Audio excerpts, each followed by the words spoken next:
साबित नहीं है। यार तो ऐसा सवाल ना किया करें, ये सारे के सारे इख्तिलाफी सवालात हैं। आप हज़रात मुझसे करते हैं और फिर लोग जो है मेरी क्लिप काट-काट के चलाते हैं कि देखो ये, तो आप ये वाले सवालात ना किया करें। मैं इज्तिमाई तौर पर नमाज़ के बाद दुआ करने का कायल हूँ, ठीक है? काफ़ी है इतना? जी, ठीक हाँ, इतना काफ़ी है मेरे लिए। चलें ठीक है, शुक्रिया। ठीक। ओके, हुसैन हसनी, क्या हाल-चाल हैं? अस्सलाम वालेकुम, कैसे हैं? सलाम, मैं बड़े दिनों के बाद आए हैं भाई, क्या हाल-चाल है? जी हाँ, मेरी जर्नी मैंने आपको पहले भी बताया, मेरी हुँ, बिल्कुल वैसी सिमिलर है जो कुरान के साथ जो जो आपने जैसे सही मुस्लिम साहब की जर्नी थी। क्योंकि हुँ। मैं आपको पहले भी बताया था, 2 साल पहले मैं इस स्टेज पे था कि मैं इस्लाम को छोड़ने के करीब था। मुझे अभी भी बात याद है जब मेरे अब्बा को कैंसर था, आखिरी स्टेज में जी, था। जी, आपने बताया था। आप मुझे ये मुझे पूरी स्टोरी आपकी याद है। मुझे सवाल बताइए आज क्या मुझे है आपका? मैं ये सवाल ये है कि एक तो पहले मैं कमेंट करना चाहता हूँ, आपने उसका नाम सुना कमेंट है? अ, कमेंट छोड़िए, आप सवाल कीजिए। आपने उसका मुझे नाम बस सुना है मतलब फैसल मलिक का? आई डोंट नो, इसलिए मैं कह रहा हूँ आप कमेंट ना करें, आप सवाल करें। ठीक है, मैं आपसे ये सवाल है कि मैं कुरान में चौथी दफ़ा ख़त्म करने लगा हूँ। तो माशाअल्लाह। अब इसके बाद आज या कल में ख़त्म हो जाएगा, वो 1 हुँ, हफ़्ते में। तो जी। अब किसी ने मुझे रिकमेंड किया था इसी स्ट्रीम में, कोई नदवी साहब थे कमेंट सेक्शन में, कि अब आपको सीरत नबवी का मुताला करना चाहिए। हाँ, मैंने मुफ्ती शमाइल साहब। हुँ, मैंने वो किताब पढ़ रखी है, तारीख़ इस्लाम, मौलाना नहीं, अकबर नहीं। नज वो नहीं, नहीं, उसमें। नहीं।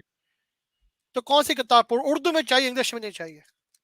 हाँ, तो आप सीरतुन नबी पढ़ लीजिए, ये सुलेमान नदवी और शिबली नोमानी की बड़ी अच्छी किताब है। और उसके और बारे में क्या ख़्याल है आपका, सील नेक्टर के बारे में? हाँ, वो भी बहुत अच्छी किताब है, उसको भी पढ़ सकते हैं। मेरी पसंदीदा तरीन किताबों में से एक है। ठीक है, तो मैं ये समझता हूँ कि नेक्स्ट स्टेप मेरा यही है कि मैं सीरत नबी का मुताला करूँ, क्योंकि अगर कुरान। देखें, मैं आपको बता रहा हूँ कि अगर आपको सिर्फ़ सीरत को समझना है कि आप सल्लल्लाहु अलैहि वसल्लम ने क्या किया, कब किया, कहाँ किया, जो भी इवेंट्स अलग-अलग, तो वो आपको अर्रहीकुल मख्तूम जिसको अंग्रेज़ी में द सील नेक्टर कहते हैं, उसमें आपको मिल जाएगा। उसका लेकिन उर्दू का अगर क्या? हाँ, हाँ, बोलिए, बोलिए। उसको उर्दू में अर्रहीकुल मख्तूम कहते हैं, अर्रहीकुल मख्तूम, ठीक जी है? हाँ। उर्दू तर्जुमा उसका। और अगर आपको ऑब्जेक्शंस जो सीरत के ऊपर हुए हैं, अलग-अलग जितने भी आपको सीरत सुन्नत के ऊपर ऑब्जेक्शन मिलते हैं, उनमें एक बड़ी तादाद अगर आपको वो हल करना है, तो वो मिलेगा सीरतुन नबी, सैयद सुलेमान नदवी, अल्लामा शिबली नोमानी उसमें। नहीं, वो आप मुझे नहीं, अगर मैं ऑब्जेक्शन वाली किताब पढ़ूँगा, मेरे ऊपर शैतानी ख़्यालात आ जाएँगे, मैं उनसे दूर रहना अरे चाहता हूँ। ठीक है, तो आप जो है अर्रहीकुल मख्तूम पढ़ लें। और मैंने आपके सजेशन के मुताबिक मैंने जितनी भी जो शयातीन है, वो एक्स मुस्लिम सबको मैंने ब्लॉक कर दिया अपने यूट्यूब पे। माशाअल्लाह, माशाअल्लाह। और मैं शयातीन कमेंट को देना चाहिए। और जी। मैंने एक कमेंट भी करना चाहता है, प्लीज़ मुझे इजाज़त दें, क्योंकि वो ये जो एक्स मुस्लिम, जो फेक एक्स मुस्लिम्स हैं, कैसी हरकतें करी इन्होंने मेरे साथ, इस यूट्यूब से पहले भी। मुझे पास एक किताब आया करती थी मेल में फ्री होके, 10 amazing Muslim touch by God by Faisal Malik. बाद में मैंने उसके बारे में मैंने स्टडी किया, गूगल पे देखा ये आदमी कौन है, मुझे फ्री में किताब क्यों भेजा है, पता चला he is a so called ex Muslim convert to Christianity and he was मैं ट्राइंग टू ये कहता कन्वर्ट। हूँ कि ऐसे शयातीन जिनको आप ब्लॉक कर चुके हैं, उनका नाम ही क्या लेना? ब्लॉक हो गए, उनको छोड़ें। अब देखिए उसको ना, मैं नहीं जानता, हमारी स्ट्रीम में अक्सर लोग नहीं जानते, तो क्या फ़ायदा ऐसे लोगों का नाम लेकर के जिनको ना जानते उनको मशहूर करना, मगर छोड़िए। मैं टैक्टिक बताना चाह रहा था, ये शयातीन कैसे मुसलमानों को धोखे में डालते हैं। जी, मेरे जी, अब्बा जी। ने मुझे किताब दिखाई, जब उसके बारे में पढ़ा, ये तो शैतान है। मैंने उस किताब मैंने फाड़ के, जला के, मैंने डस्टबिन में फेंक दी थी। ये बहुत सालों पहले की बात है। चलें, अल्लाह ताला हम सब के ईमान को महफूज़ रखे और हमें दीन की समझ बूझ अता और फरमाए, अगर कोई ठीक है? क्वेश्चन होगा सीरत के ऊपर, मैं आपसे क्वेश्चन कर लूंगा बाद में। ज़रूर, अल्लाह हाफ़िज़। जज़ाकुमुल्लाह खैर। खालिद, सही मुस्लिम कहाँ चले गए? अच्छा, खालिद सूफ़ी साहब, जी। अस्सलाम वालेकुम। वालेकुम अस्सलाम। अच्छा, वो सोनू पटेल कहाँ चले गए भाई? वो आने वाले थे, कमेंट में भी नहीं दिख रहे हैं। कमेंट में कम से कम करके बताएँ कि मौजूद हैं कि नहीं? जी भाई खालिद साहब। खालिद सूफ़ी साहब। हाँ अ, ये तसव्वुफ़ और दारुल इफ्ता यानी मुफ्ती और सूफ़ी में कोई तज़ाद है? आप क्या समझते हैं? मैं तो ये देख रहा हूँ कि उन दोनों में काफ़ी खलीज है। उन दोनों में काफ़ी उनके खलीज, अप्रोच वो कुरान वो और डिपेंड सुन्नत कुरान और सुन्नत में जो वो है डिपेंड करता है कि आप सूफ़ी सूफ़ी की या अप्रोच तसव्वुफ़ में की क्या तारीफ़ करते हैं, वो इस पे डिपेंड करता है। आप जी। मुसलमान नहीं, हैं तो हमें कुरान और सुन्नत से ही माखूज है वो तो। दोनों जी, दोनों तो उलूम कुरान और सुन्नत से ही माखूज है। कुरान में कोई एग्जांपल देंगे मुझे आप सूफीज्म की? हाँ, मिस्टिसिज्म मा मिस्टिसिज्म क़दरुल्लाह हक़्क़ क़द्री। मा क़दरुल्लाह हक़्क़ क़द्री। जी, आप हैदराबाद के लग रहे हैं माशाअल्लाह। जी हाँ, जी हाँ। जी, जी। मैं अब्दुल सत्तार साहब का जानशीन हूँ, जो वहाँ के एलमडेल के जो हमीदिया मस्जिद के जो सूफी गुजरे हैं ना। अच्छा, मैं एक मैं सवाल करता आपके हूँ, मैं आपसे सवाल हाँ, करता हूँ। देखिए, तसव्वुफ जो है ना, तसव्वुफ जी, किसको कहते हैं? जो हमारे सलफ यानी जो औलिया गुजरे हैं, बड़े-बड़े औलिया गुजरे हैं, उनके यहाँ तसव्वुफ उसी जी, को कहा जाता है जिसको हदीस में इहसान कहा गया है। हज़रत राइट, जिब्रील अलैहिस्सलातु वस्सलाम ने रसूलुल्लाह सल्लल्लाहु अलैहि वसल्लम से आके पूछा कि मल इहसानु या बिल्कुल, रसूलल्लाह? तो आप सल्लल्लाहु अलैहि वसल्लम ने सही फरमाया है, कि अल इहसानु अन तअबुदल्लाह कअन्नका तराहु फ़इन्नका इन लम तकुन तराहु फ़इन्नहु यराक। कि तुम अल्लाह की राइट, इस तरह इबादत करो गोया कि उसको देख रहे हो। तो हाँ, इस लेवल पर पहुँच जाना, ये एहसान है, इसी जी को हाँ, तज़किया, इसी को तसव्वुफ बाद में कहा गया। लेकिन फिर हुआ हुँ। ये कि अनफॉर्चुनेटली हमारे जो असल में एक लफ्ज़ यहाँ पे मिस हो रही है, एक खालिद बात, साहब मुकम्मल कर कि लूँ। तसव्वुफ़ फिर हाँ जी, हुआ ये कि बहुत से सूफिया के नाम पर जो लोग सूफिया बने, उन्होंने फिर जी, बहुत सी प्रैक्टिसेस को तसव्वुफ में जगह दी और लोगों से ये इसरार किया जाने लगा कि इसको तसव्वुफ माना जाए और चूँकि मुफ्ती हज़रात उसके खिलाफ होंगे, तो फिर मुफ्ती इफ्ता के दरमियान लड़ाई करा दी। तो वो ज़ाहिर है कि जब कोई ऐसी प्रैक्टिसेस होंगी कि जिनका इस्लाम से कोई ताल्लुक नहीं है, आप ज़बरदस्ती उसको तसव्वुफ में शामिल करना चाहें, तो वो फिर उसको शामिल हाँ, नहीं किया जा सकता। ये उसूली बात है। अब आप आगे जी बात हाँ। कर लें मुख्तसर ताकि अगले कॉलर्स को मिले। जी, फरमाइए। असल में लफ्ज़ जो तसव्वुफ़ है ना, जी, ये लफ्ज़ का ताल्लुक जो है इल्मियत से है, ऑलराइट? एक है तरीक़त, जो तरीक़त जो उसी का मुतबादिल लफ्ज़ समझ रहे हैं लोग, लेकिन वैसा नहीं है वो। ये तरीक़त जो लफ्ज़ है ना, ये अदब और कायदा और जो है खुद सुपुर्दगी के लिए जो अपने सूफ़ी वली मुर्शिद के पास जो है, जो हम जिस अरादतमंदी से उनसे अप्रोच होते हैं, उसको तरीक़त कहते हैं। जी, तसव्वुफ़ बिल्कुल एक इल्मी बात है, जैसे कि आपकी इफ्ता यानी मतलब मुफ्तियाना जो आपके अशगाल है, ये पूरे इल्मी हैं। हुँ, हुँ, ये जो है ना, कोई इसका या यूँ यूँ कहना चाहिए कि कोई आप बातिन नहीं वाज़े कर सकते। यही वजह हुँ, है कि आपके जितने भी अहादीस की कुतुब है, उसमें जो है ना, बातिन के लिए कोई हदीस इस तरह की कोई वज़ाहत नहीं है। जैसा कि अभी आपने हदीस एहसान की बात कर रहे थे। हुँ, तो ये बात मैं देखा कि अब मैं जैसे हूँ कि भई मैं सूफ़ियाना एक जैसे सूफ़ी अलमबरदार बोल के एक किताब मैं ले आ रहा हूँ, तो उसमें ये देख रहा हूँ कि मेरे क्या कहें मुक़ाबिल जो है, ये मुफ्ती अकराम तो आएँगे नहीं, ये देख रहा हूँ मैं। वो जब आपकी किताब और आएगी, फिर हाँ, कुरान और जब सुन्नत से, जी हाँ। जब आपकी किताब आएगी, हम जी पढ़ेंगे। हाँ, हमें अगर जी ऐसा हाँ। लगा कि कोई चीज़ इस्लाम अगर कोई इस्लाम के खिलाफ है, तो ज़ाहिर है कि हमें हुँ। चूँकि नहीं, कोई भी कुरान और हर सुन्नत। मुसलमान में इस्लाम भी तो वही है ना मेरे भाई, इस्लाम भी तो कुरान और जी सुन्नत हाँ, ही जी के हाँ। ऊपर है ना। तो जी हाँ। अगर कुरान के, सुन्नत के कोई चीज़ खिलाफ होगी तो हम लोग बोलेंगे, नहीं होगी तो बहुत अच्छी बात है, हाँ, माशाअल्लाह, अहलन व सहलन, जी हाँ, जी। ठीक है? सही है। चलें, वैसे बहुत-बहुत अगर शुक्रिया। जी, जी, अच्छा शुक्रिया। अस्सलाम वालेकुम। वालेकुम अस्सलाम। जी भाई, एक्स सनातनी।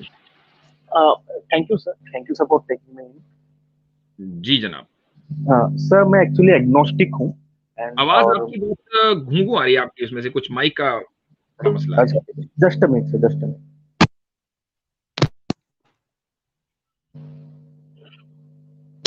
सर अभी ठीक है? अभी जी, ठीक है सर?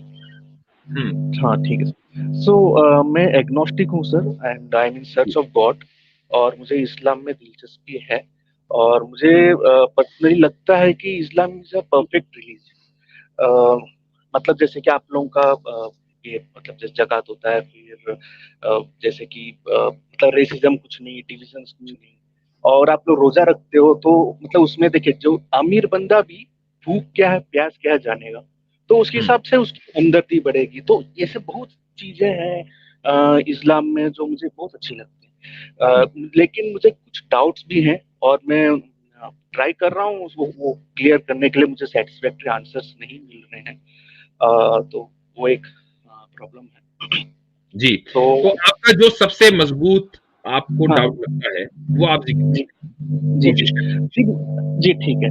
तो वही है, मतलब मुझे सबसे मजबूत डाउट एक ही है, जो डिस्क्रिमिनेशन, मतलब जो मुस्लिम नॉन मुस्लिम का जो है, मैं इसका रेफरेंस भी देना चाहता हूँ।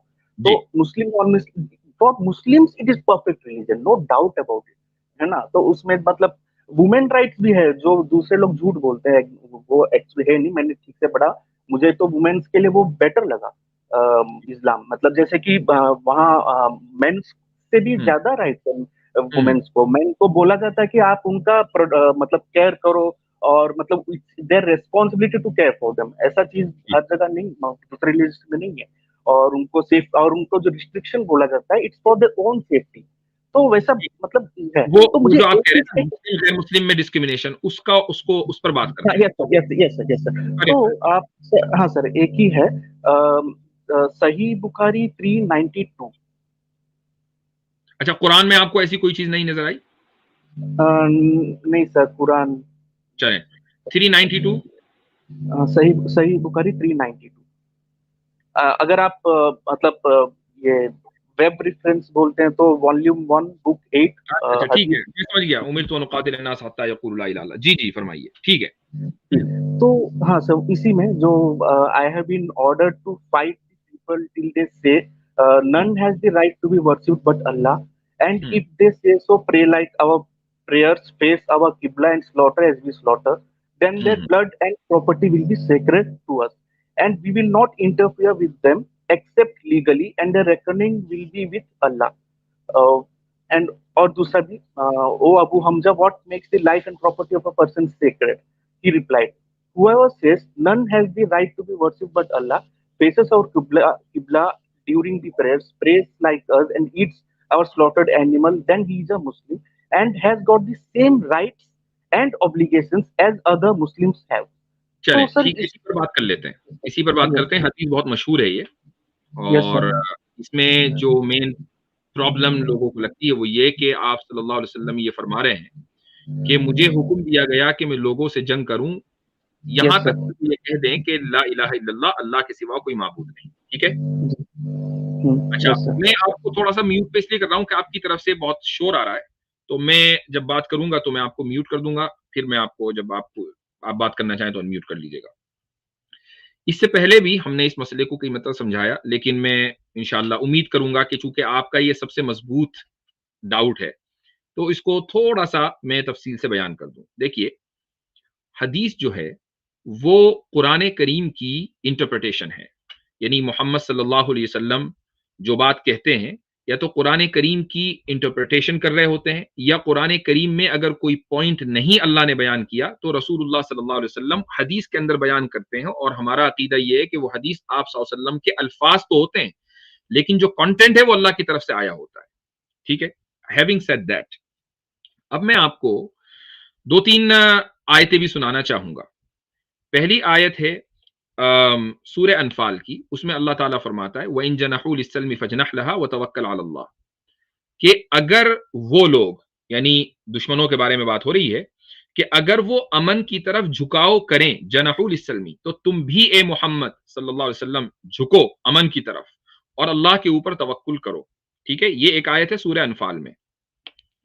उसके बाद सूरह तौबा में आयत है, सूरह तौबा में आयत है कि अगर कोई शख्स दाखिल होना चाहे तो उसको अमन के साथ दाखिल होना चाहे तो उसको दाखिल होने दो। और वो कुरान की आयत जो है, एक मिनट, आयत नंबर 6 है वो। हाँ, आयत नंबर 6, उसके अल्फाज असल में मेरे अभी आ जाएंगे, कोई अगर मुझे याद दिलाएगा। तो ये जो है आ गई आयत जनाबे वाला,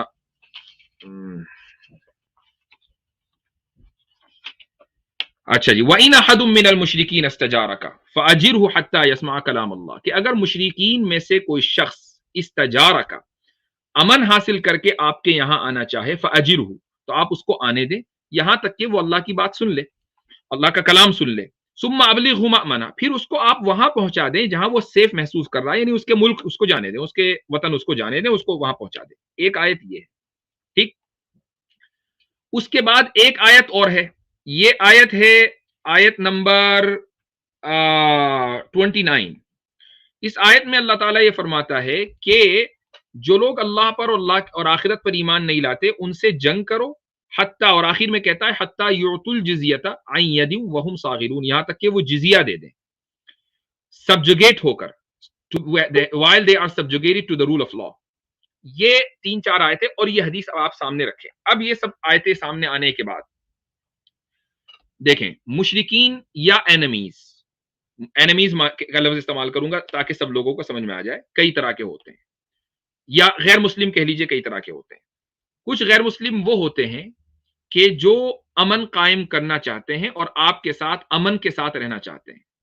उन लोगों के लिए अल्लाह ताला ने सूरह अनफाल की आयत की कि अगर वो अमन की तरफ झुकाव करें तो तुम्हें भी अमन की तरफ झुकना है, अमन के साथ रहना है, चूंकि वो भी चाह रहे तो आप भी चाहें। इस तरीके से एक म्यूचुअल हार्मोनी और म्यूचुअल समझ लें कि पीस के साथ जिंदगी गुजारें। दो अलग अलग अक़वाम अलग अलग माबूदों की इबादत कर रहे हैं, ठीक है, डजंट मैटर, लेकिन अगर पीस चाह रहे तो पीस इख्तियार करना जरूरी है। यह है सूरह अनफाल। लेकिन अगर पीस नहीं चाह रहे, आपके यहां अमन, आपके यहां आना चाह रहे हैं, वो आपके यहां आना चाह रहे हैं, अमन के साथ आना चाह रहे हैं, तो आप उनको अमन और सेफ्टी के साथ आने दें। वापस जाना चाह रहे हैं तो वापस जाने दें, मारना नहीं है, ठीक है। ये सूरह तौबा की आयत नंबर 6 है जो अभी मैंने पढ़ी है। लेकिन अगर वो मिसाल के तौर पर पीस नहीं चाह रहे हैं, लड़ाई हो जाती है, तो लड़ाई में यानी कन्फ्रंट्रेशन हो जाता है, बाकायदा लड़ाई नहीं होती, तो अब दो ही रास्ते हैं। या तो ये कि वो सब्जुगेशन कबूल कर लें, अगर उन्हें खतरा लग रहा है मरने का, मौत का, तो सब्जुगेशन कबूल कर लें। सब्जुगेशन कबूल करेंगे तो उनको भी जिजिया देना पड़ेगा।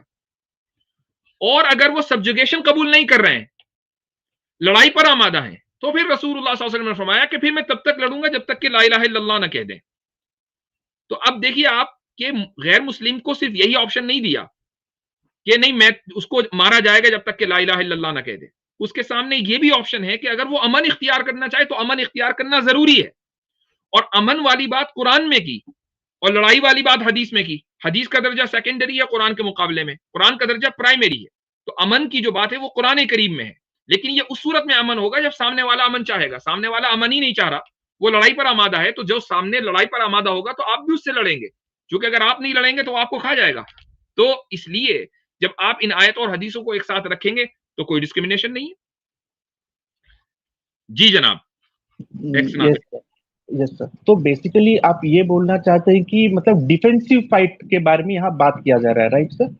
इस्लाम में डिफेंसिव फाइट भी है और ऑफेंसिव फाइट भी है, लेकिन ऑफेंसिव फाइट का मतलब ये नहीं है कि चूंकि आप गैर मुस्लिम है लिहाजा मैं आपको मार दूंगा, ठीक है। ये ऑफेंसिव फाइट का मतलब नहीं होता। ऑफेंसिव फाइट का मतलब ये होता है कि अगर मुस्लिम गवर्नमेंट को, इंडिविजुअल्स को नहीं, मुस्लिम गवर्नमेंट को अगर ये लगता है कि फला मुल्क उसके मफादात और उसके इंटरेस्ट के खिलाफ, उसके इंटरेस्ट के ऊपर हमला करेगा नियर फ्यूचर में, मसलन इंटेलिजेंस से रिपोर्ट मिलती है कि भाई फला मुल्क तैयारी कर रहा है, ठीक है, ठीक है, उसके ऊपर हमला किया जाएगा, चूंकि अगर आप हमला नहीं करेंगे तो वो हमला कर देगा। आज की दुनिया के अंदर यही होता है, इसी को हम ऑफेंसिव स्ट्रेटजी कहते हैं। और एक और आयत में आपको सुना देता हूं, सूरह मुम्तहिना, ये चैप्टर नंबर 60 है। इसमें अल्लाह ताला फरमाता है कि अब मैं डिस्क्रिमिनेशन का जवाब दे रहा हूं। ला यनहाकुमुल्लाहु अनिल लज़ीना युक़ातिलूकुम फिद्दीन व लम युखरिजूकुम मिन दियारिकुम अन तबर्रूहुम इन्नल्लाह युहिब्बुल मुक़सितीन, कि अल्लाह ताला तुम्हें मना नहीं करता उन लोगों के बारे में कि जिन्होंने तुमसे जंग नहीं की दीन के ताल्लुक से, जिन्होंने तुमको तुम्हारे घरों से नहीं निकाला कि तुम उनके साथ नेकी करो, अच्छाई का मामला करो और इंसाफ करो। अल्लाह मना नहीं करता। क्या मतलब? अल्लाह हुक्म देता है कि तुम उनके साथ इंसाफ का मामला करो, क्योंकि तुम्हारा उनसे कोई जंग वाला मामला नहीं है, वो तुमसे जंग नहीं कर रहे हैं, उन्होंने तुमको तुम्हारे घरों से नहीं निकाला, वो तुम्हारे साथ दुश्मनी नहीं कर रहे, तो तुम क्यों दुश्मनी कर रहे हो उनके साथ? तो बताइए, अगर गैर मुस्लिमों के साथ डिस्क्रिमिनेशन होता तो फिर हर जगह होता, चाहे आप जंग करें ना करें। जी यस सर। सर 2-3 चीजें मुझे बोलना था, ठीक है। तो बेसिकली आप बोल रहे थे कि ऑफेंसिव फाइट भी तब होगा जब कोई इंटेलिजेंस रिपोर्ट है तो उसके हिसाब से वो ऑफेंसिव फाइट में गए हैं, ठीक है। और दूसरा चीज आपने ये कहा कि ये चीज और कुरान को कॉन्ट्राडिक्ट करता है, राइट? तो मतलब क्योंकि कुरान आला दर्जा का है, मतलब इससे ज्यादा है। नहीं, मैंने ये नहीं कहा कुरान में कॉन्ट्राडिक्ट, मैंने ये कहा कि बहुत सी चीजें कुरान में बयान की जाती हैं, लेकिन फिर कुछ चीजें जिनका दर्जा जरा कम दर्जे का होता है उनको हदीस के अंदर बयान कर दिया जाता है। तो जो अमन कायम करना ये प्राइमरी इंसान की जो है वो प्रेफरेंस होती है, लिहाजा उसको हदीस के कुरान में बयान कर दिया गया, लेकिन जंग करने वाली बात को हदीस के अंदर बयान कर दी गई। ये मैं कहना चाह रहा, कॉन्ट्रडिक्शन नहीं है कोई, ये अलग अलग सिचुएशन के लिए। तो ठीक है सर, अलग अलग सिचुएशन के लिए सर। यहाँ ठीक है सर, तो यहाँ तीन चीज मैं मतलब बोलना चाहता हूँ सर। यहाँ देखिए, एक चीज यहाँ लिखा है कि I been order to fight the people ना, टिल दे प्रे अल्लाह, ऐसा लिखा हुआ है। और सेकंड ये कि blood and property of non Muslims is not sacred, मुस्लिम्स का ब्लड एंड प्रॉपर्टी सेक्रेड है। और थर्ड चीज ये लिखा है कि मुस्लिम्स का और नॉन मुस्लिम सेम राइट्स नहीं है, यानी मुस्लिम्स का राइट्स है, नॉन मुस्लिम्स का उतना सेम सिमिलर राइट्स नहीं है। नहीं, ये तो इसमें नहीं लिखा, ये तो इसमें नहीं नहीं, पूरा लास्ट में सर, पूरा लास्ट में यहाँ then he is a Muslim and has got the same rights and obligations and as other Muslims have. तो उस तरह मतलब राइट्स के भी बारे में लास्ट में बात किया गया है। लहू मालिल मुस्लिमी व अलैहि मालिल मुस्लिम, इसका मतलब ये कि उसकी same equal responsibilities and equal duties हैं। तो बताइए इसमें डिस्क्रिमिनेशन कहाँ है? हाँ, मतलब यहाँ सेम राइट्स ऑफ मुस्लिम्स कहा गया है ना sir, and has got the same rights and obligations as Muslim. मतलब यहाँ नॉन मुस्लिम्स का तो फिर राइट्स कम हुआ अगर मुस्लिम्स का राइट। अब मैं आपको दूसरी हदीस बता देता हूँ, वो हदीस यहाँ पर नहीं है। ठीक है। दूसरी हदीस ये है कि रसूलुल्लाह सल्लल्लाहु अलैहि वसल्लम ने जब आखिरी बात जिंदगी में फरमाई, यानी उसके बाद आप सल्लल्लाहु अलैहि वसल्लम की वफात हो गई। ठीक है, आपका वफात समझते हैं किसे कहते हैं? हाँ, डेथ हो गई। तो आखिरी जो वसीयत है, जो विल है, वो आप सल्लल्लाहु अलैहि वसल्लम की क्या है कि भाई जो गैर मुस्लिम हमारे मुल्क में इस्लामिक टेरिटोरी में रह रहे हैं उनके हुकूक की हिफाजत करनी है। लहुम मा अलल मुस्लिमीना, लहुम मा लिल मुस्लिमीना व अलैहिम मा अलल मुस्लिमीन, कि उनकी वही जिम्मेदारियां और वही ड्यूटी है। एग्जैक्ट यही वर्ड्स वहां पर भी आए हैं, उन गैर मुस्लिमों के लिए आए हैं जो इस्लामिक टेरिटोरी में रह रहे हैं, जिनसे कोई दुश्मनी नहीं।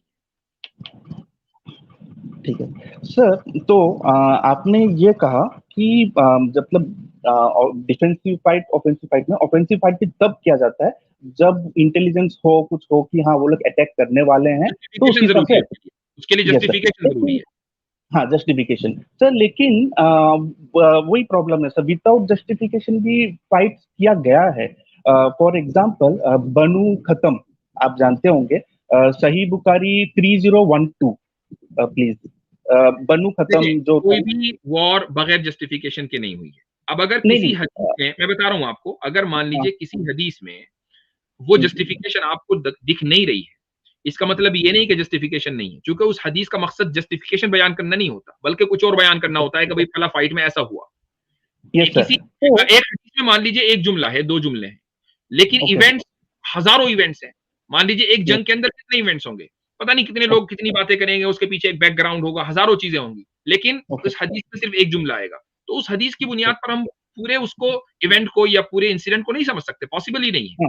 लेकिन जो उसूल है, प्रिंसिपल है, वो ये है कि बगैर जस्टिफिकेशन के ऑफेंसिव वॉर भी नहीं होगी। कोई ना कोई जरूरी कोई ना कोई एक्सक्यूज चाहिए लड़ने के लिए, ऐसे नहीं होगा। एग्जैक्टली सर, तो मैंने इसका कॉन्टेक्स्ट भी देखा है, बकायदा कॉन्टेक्स्ट भी देखा था। सही बुखारी 3012, अगर आप, मैं पढ़ के सुनाऊं ये सर, अगर आप थोड़ा वो सही अल बुखारी 3012 अगर स्क्रीन पे लेके आए हैं, या मैं पढ़ के आयत, ये इससे पहले भी कई मरतबा ये सवाल आया। इसमें यह है कि भाई आप सल्लल्लाहु अलैहि वसल्लम से एक साहब ने सवाल किया अहलुद्दार के बारे में कि युबय्यतून मिनल मुशरिकीन, के रात में वो सोए हुए थे, तो उनकी औरतों और बच्चों के ऊपर जब हमला हुआ तो उनकी औरतें और बच्चे भी जद में आ गए, तो आपने फरमाया हुम मिनहुम, जी कि ये उन्हीं में से हैं।